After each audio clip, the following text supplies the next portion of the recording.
रामकृष्ण हरी. आज आपण इतिहास आणि पुराण यामध्ये काय अंतर आहे, फरक आहे, याचं काहीसं चिंतन करणार आहोत.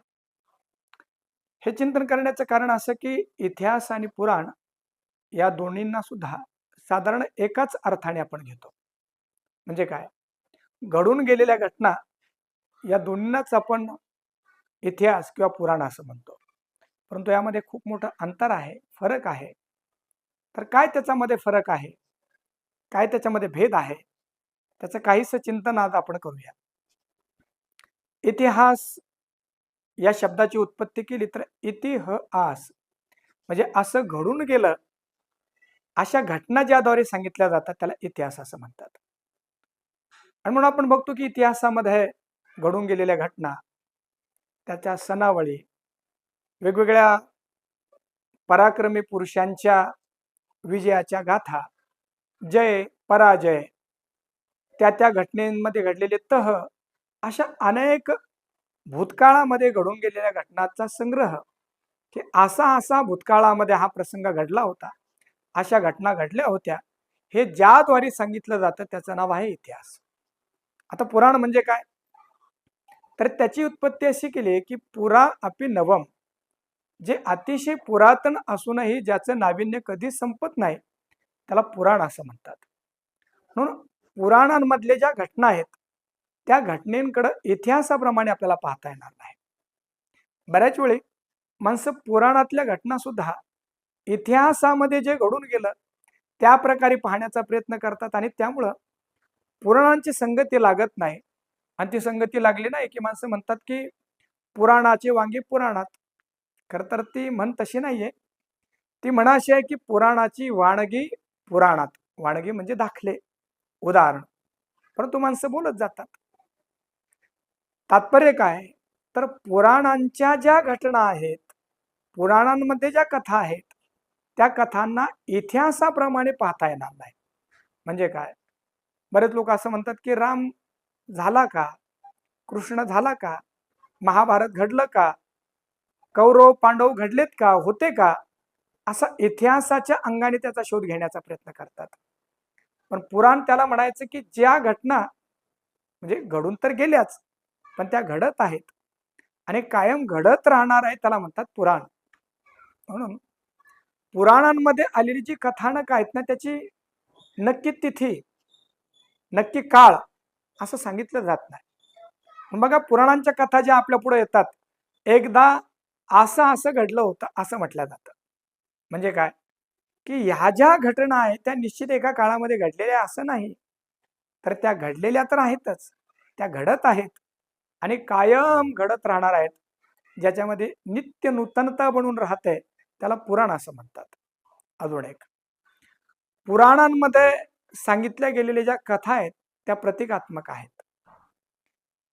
तो व्यक्तींचा इतिहास सांगितल्यापेक्षा, व्यक्तींचं चित्रण केल्यापेक्षा मानवी वृत्तींचं चित्रण त्या चरित्राच्या माध्यमातून केलेलं असतं. थोडं कळून घेऊया आपण. उदाहरणार्थ, पुराणांमध्ये कौरवांचं वर्णन आलं. पण हे कौरव म्हणजे काय आहे? ते नुसतं व्यक्तित्व नाहीये, तर दुर्योधनाच्या रूपाने मनुष्याच्या अंतःकरणामध्ये असलेला क्रोध तो किती भयंकर असतो तो दुर्योधनाच्या रूपाने दाखवला. शकुनीच्या रूपाने कपट कसं असतं, अंतःकरणामध्ये जी कपटाची वृत्ती आहे, द्वेषाची वृत्ती आहे, ती शकुनीच्या माध्यमातून दाखवली. कर्णाच्या दृष्टिकोनातून ज्याच्या जीवनामध्ये कायम संशय आहे, अशी संशयाची वृत्ती कर्णाच्या रूपाने दाखवली. आणि पांडवांकडे गेल्यानंतर अंतःकरणामध्ये ज्या सदवृत्ती असतात, ज्याला धर्म म्हणावा, ज्याला पराक्रम म्हणतात, ज्याला सत्यता म्हणतात, या सगळ्या वृत्त्या कशा प्रकारे असतात हे प्रतिकाद्वारे दाखवलं. आणि ते प्रतीक म्हणजे पांडव आहेत. असुर वृत्ती कशा असतात, असद वृत्ती कशा असतात, अंतःकरणामध्ये वाईट विचार कसे असतात, ते दाखवण्यासाठी जे प्रतीक दाखवलेत ते कौरवांचे दाखवलेत. आता इकडं भगवंताकडे आपण जर पाहिलं तर रामचंद्र प्रभू म्हणजे कोण? की ज्याच्यामध्ये योगी सुद्धा रममाण होतात. रमंती यस्मिन योगिनः, अशी त्याची उत्पत्ती केली. अर्थात अशा प्रकारचं आचरण की त्या आचरणाकडे बघून सगळे मोहित व्हावेत, त्याच्याकडे आकर्षित व्हावेत, रममाण व्हावेत, अशा प्रकारचं चरित्र, अशा प्रकारचं एक व्यापक चित्रण म्हणजे राम आहे. कृष्ण म्हणजे काय? कर्षती, सगळ्यांना आपल्याकडे आकर्षित करून घेणारा तो कृष्ण, ज्याचं जीवन रसमय आहे तो कृष्ण. अंतकरणाच्या वृत्त्या अशा परिपूर्ण झाल्या, रसमय झाल्या की तिथं तो कृष्ण प्रगट होतो. थोडक्यात काय, इतिहासामध्ये घडून गेलेल्या व्यक्ती किती जरी श्रेष्ठ असल्या तरी त्या घडून गेल्यात, आता त्या नाहीयेत आणि पुढं पण राहणार नाही. परंतु पुराणाच्या बाबतीमध्ये असं म्हणता येत नाही. पुराणांमध्ये जे कथानक सांगितलीत ती कथानक केवळ व्यक्तित्वाची ती उदाहरणं नाहीयेत, व्यक्तित्वाची ती चरित्र नाहीये, तर मनुष्याच्या अंतःकरणामध्ये असलेले जे काय भावभावना आहेत त्या भावभावनांचं चित्रण त्या कथेंच्या द्वारे केलंय. म्हणून पुराण हे काय गतकाळात घडून गेलेले नाहीयेत, तर पुराण अर्थात त्या वृत्त्या पूर्वी होत्या, आजही आमच्यामध्ये विद्यमान आहेत. आणि जोपर्यंत मनुष्य जात आहे, मनुष्य प्राणी आहे, तोपर्यंत त्या वृत्त्या सदोदित अंतःकरणामध्ये राहणार आहेत. म्हणून पुराण कधीच जुने होत नाहीत, ते कायम नाविन्य जपून असतात. आणि दुसरा विचार आमच्याकडे असं सांगितला की या सगळ्या ज्या घटना आहेत, मग या घडल्या नाहीत का? घडल्यात, परंतु त्या प्रत्येक युगामध्ये परत परत परत परत क्रमाने घडत राहतात. म्हणून हे पुराण एकदा घडून गेली म्हणजे नंतर घडणार नाही असं नाही, परत त्या त्या काळामध्ये त्यांचं नित्य नूतनता आणि त्याला एका चक्राप्रमाणे ह्या सगळ्या घटना आणि हे पुराण घडत राहतात. शेवटचा मुद्दा, इतिहासामधले पुरुष किती सर्वश्रेष्ठ जरी असले तरी ते परत पुढं येण्याची शक्यता नाहीये. परंतु पुराणांमधले जे पुरुष आहेत ते पुराण पुरुष जसे पूर्वी होते तसे ते आता पण आहेत आणि त्यांचं अस्तित्व सदोदित राहतं.